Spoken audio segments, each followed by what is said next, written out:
This video is built on a few specific pillars, and they're all made of salt. Today we're talking about a special character who I wouldn't have taken a second glance at if not because of you guys suggesting I did. Apparently they're pretty popular now, so maybe I missed out on my first time discussing them. And by that I mean, if we're going to get technical here, I have addressed this character before. A long time ago when I first started doing history videos for the animatronics, I did one on the puppet that is surely rambly, outdated, and yeah, maybe don't watch it. I might need to redo that one. And no doubt bring up my crying child conspiracy theory, but that's for another time. You know the puppet, right? The puppet is an animatronic introduced into Fnaf 2 and reoccurring throughout the series. They are usually stationed in the prize corner where they give out prizes. But they are also a different kind of gift giver, as in Fnaf 2 it is revealed that they are the ones who put the bodies of the children into the animatronics and caused them to become possessed. They also have been shown leading the animatronics and trying to protect them, and in Ultimate Custom Night directly says they are the protector of the animatronics. And I say it because the actual animatronic character is male. The dead kid in it is female. And so when I call it a he, I get about maybe 2 comments correcting me. And I assure you, my unwavering insistence on this whole he-she thing has nothing to do with my crying child conspiracy theory. So the character we're talking about today is intrinsically intertwined with the puppet as they originated as the nightmare variation of them. Like Freddy has Nightmare Freddy, Fredbear has Fredbear and Nightmare, and the puppet has Nightmarionne, a licorice-armed, sharp-toothed, nightmarish monster who might be an illusion, might be a hallucination, and is definitely not in Security Breach. I'm gonna let that simmer and move on. Addressing Nightmarionne is a little complicated since it is not a traditional animatronic. The Nightmarionne is a non-canon Halloween update exclusive nightmare animatronic either dreamed up or hallucinated by the main character of Fnaf 4, but only maybe because, as I said, it comes in a non-canon Halloween update and not the main game.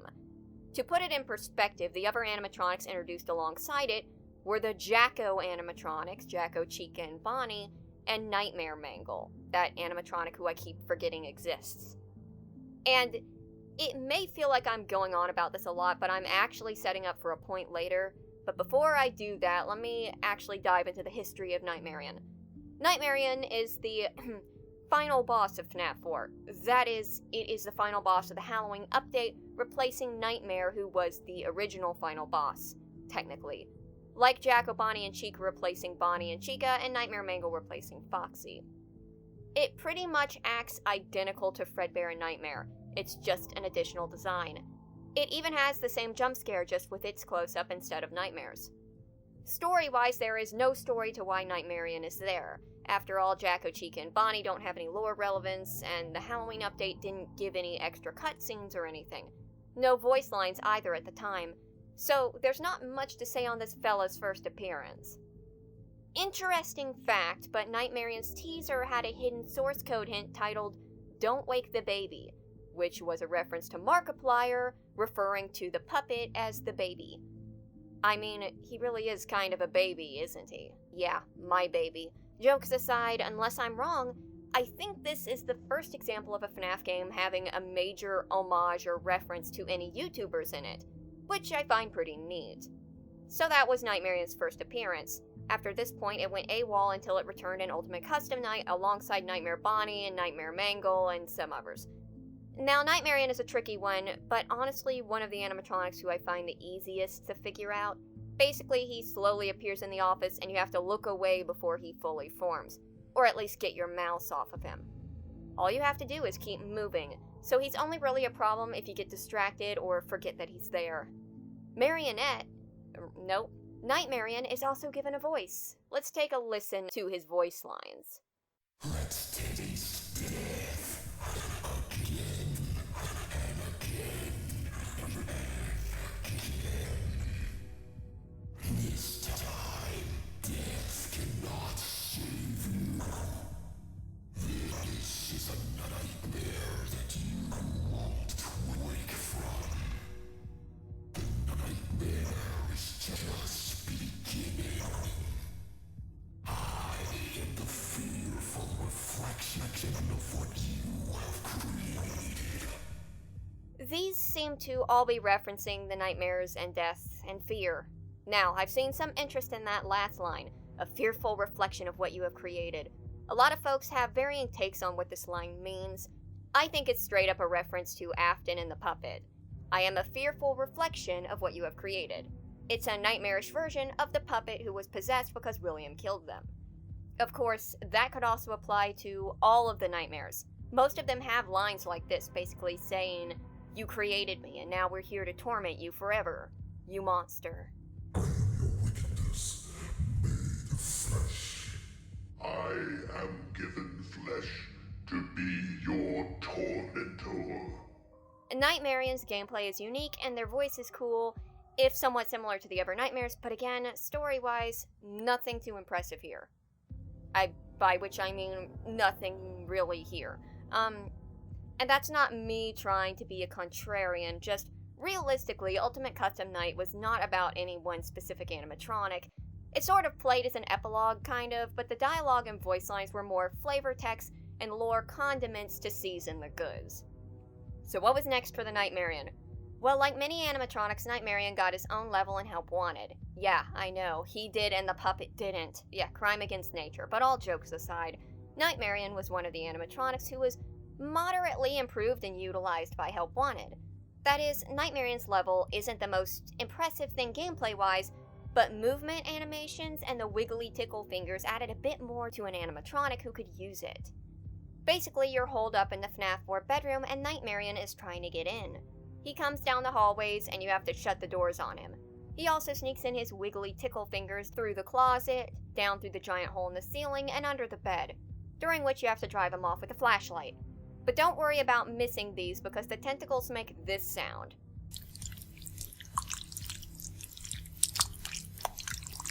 The only way I could put it is if, like, you flailed your hands around in a bowl of loud jelly, if that makes any sense. It's one of those noises that isn't exactly scary, but it does catch your attention. Uh-oh, looks like something's crawling through the hole again. Time to move, the hole's getting bigger. In any case, that's Nightmarionne. He gets an action figure too, but that's kind of it. So, up until this point, Nightmarionne has pretty much been a relatively solid background character who only kind of stands out, but that's pretty much because a lot of the nightmares blend together. Yeah, I know we don't really want to say that, but they kinda do, the twisted ones too. They're all kinda samey, so in that vein, Nightmarionne stands out as unique. Or perhaps I'm just saying that because I like the design. But again, he's never had a big role. Like I mentioned a few seconds ago, he did get a buildable action figure, and it's pretty neat. Not even the puppet got that, but no huge story role. Then Security Breach came out, and he still doesn't have a big role, but suddenly his face is plastered all over the place. Sort of like Freddy pre-Security Breach, but at least he occasionally showed up, am I right? So let me start with how many Nightmarionne references are in Security Breach.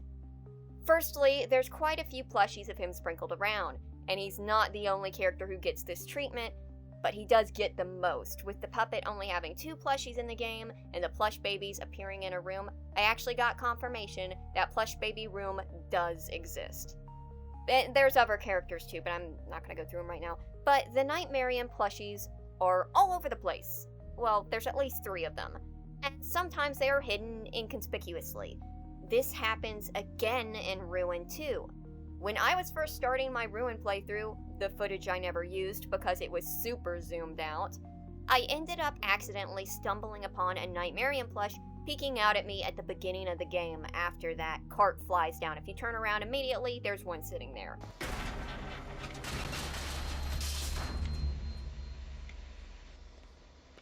Did that just... No. Oh. Why, hello there. Look.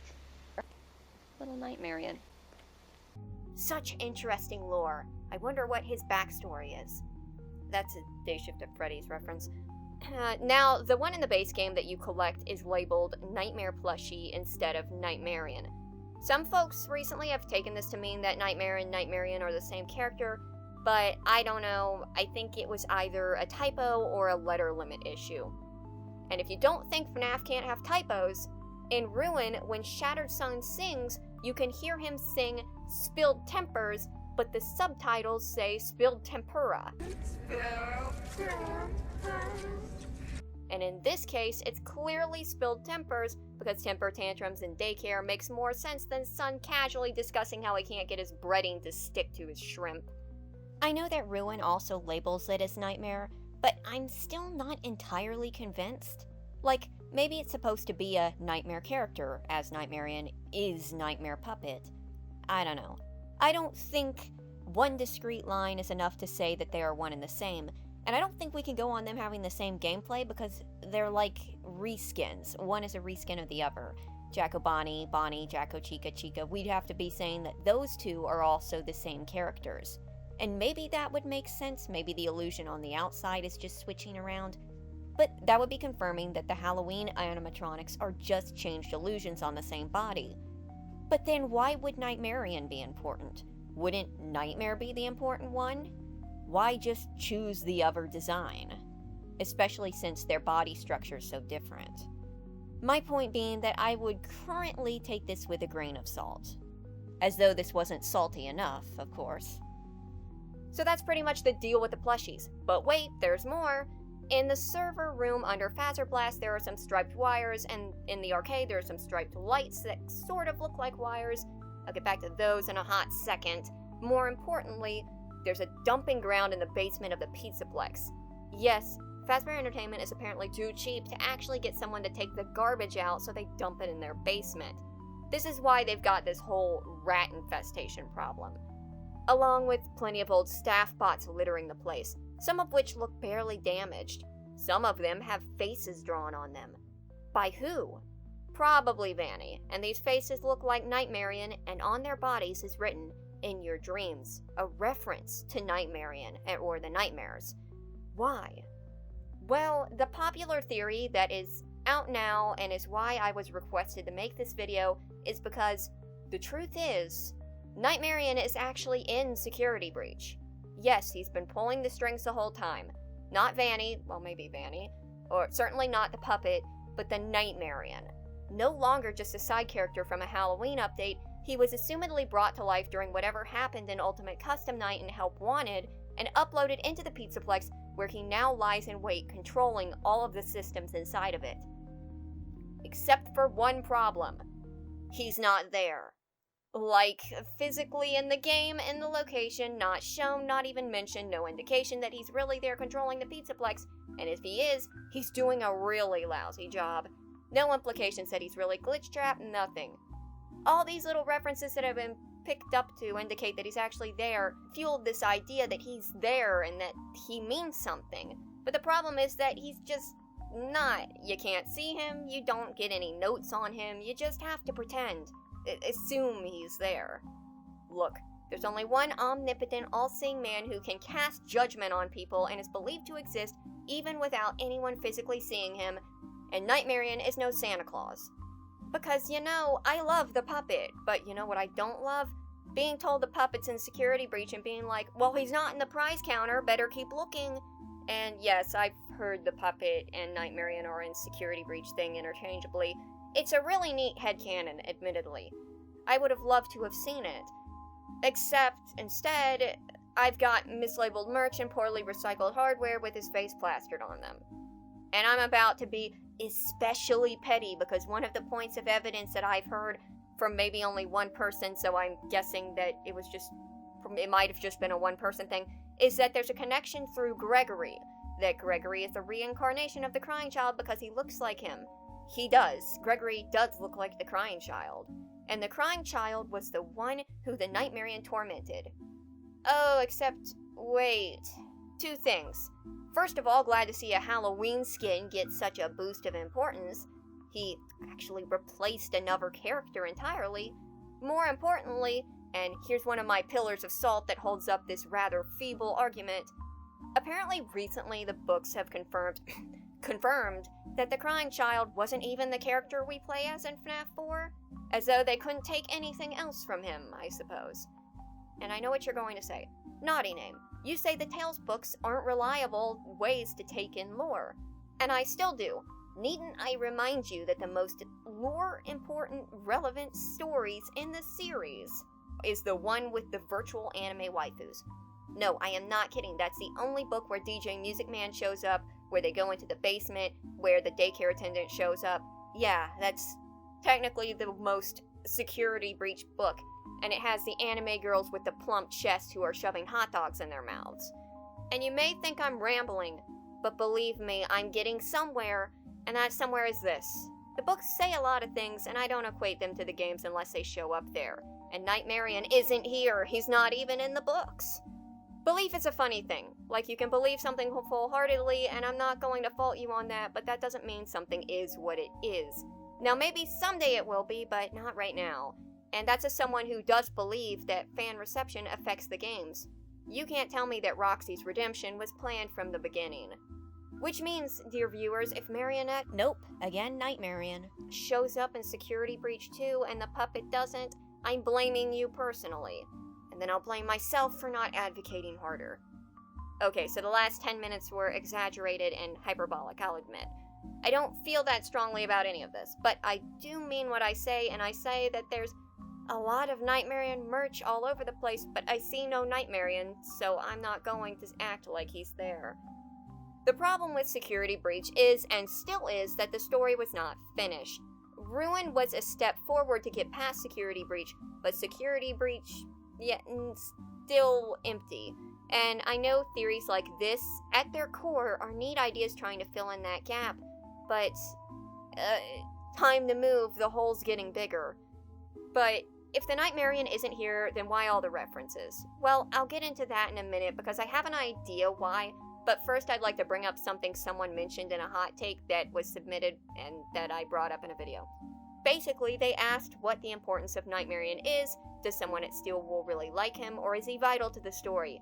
And I just want to throw out there that, yeah, it could be very likely that someone just really likes Nightmarionne, so they're adding in references to him. Like a running theme, but that it's not specifically saying he's here because he's a major character, you know? Because that could be the case.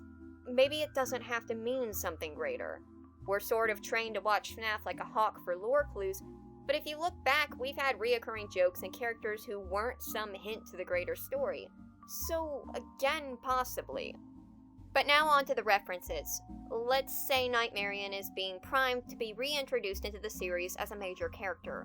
Well, I'm not a theorist. Or maybe I am? But I'm going to go out of my way to speculate on some ways Nightmarionne might be brought in the future, or was supposed to be brought in. But instead of doing it how I usually do in a way that I personally would see it working with the story, I'm gonna try to use Security Breach, Ruin, and the Tales books and deduce what is the most likely plot twist they would use. Plot twist number 1, Nightmarionne is the Mimic. That is, the Mimic was the endo that Afton used to mimic the Nightmarionne with fear gas and illusion discs. He just only did it in the non-canon Halloween version.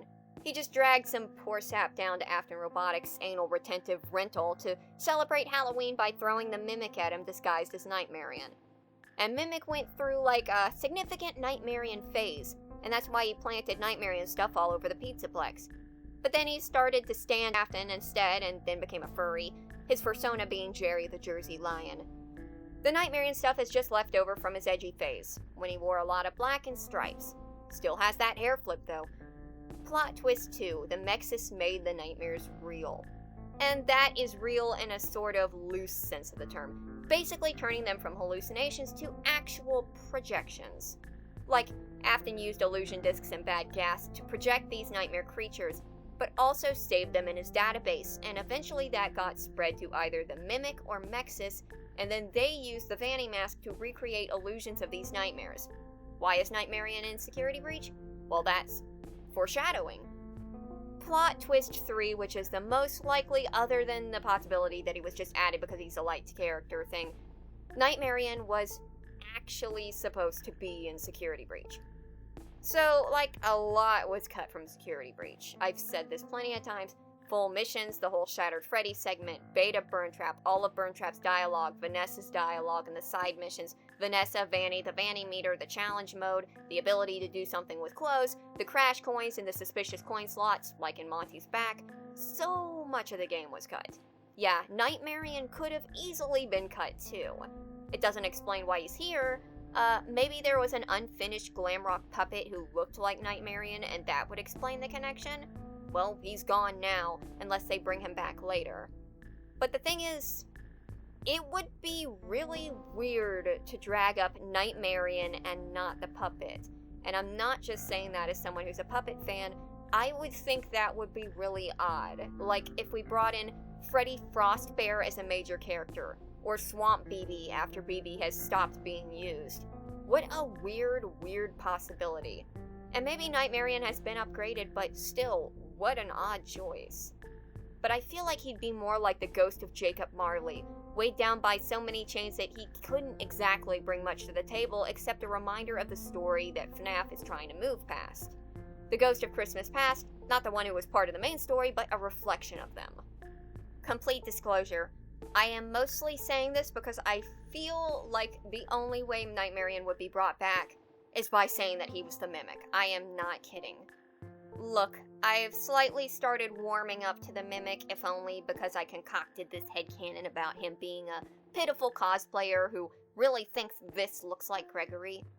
I'm not just saying this as a I don't like Mimic thing. I say this as a I really hated Eleanor thing. In case you don't know, Eleanor, the main villain from the Fazbear Fright series, basically had the same gimmick as Mimic, save that she used illusion discs instead of old smelly suits. But the one thing about Eleanor that really grinded my gears was that how the books made her the big bad was not through build-up, but by, in one story, saying that a bunch of the animatronics, dolls, and other random characters from the stories were really her in disguise, even when they didn't make any sense. She was a body snatcher, but also she snuck into hospitals to do surgeries on random people, and she sat outside a woman's window until she crawled into a vent and died. It wouldn't make Mimic better, it'll just make every character who's retconned into being him worse. Plus, it'll sort of invalidate Nightmarionne as a character. He'll have his Wikipedia stripped, and it'll just be another picture of another form attached to Mimic, Glitch Trap, Burn Trap, Ruin Born, Bunnymans. Dirty pool, mister. Dirty pool. Will we see Nightmarionne again? Well, probably, but whether that's as a character or a bunch of references is unclear. After Security Breach and Ruin having the little dolls and secrets, I'm sort of expecting them in Help Wanted too. But will Nightmarionne himself reappear? We'll see. Will he be a major character? We'll see. And I know what you're thinking. This whole video was very strange. And yeah, it was.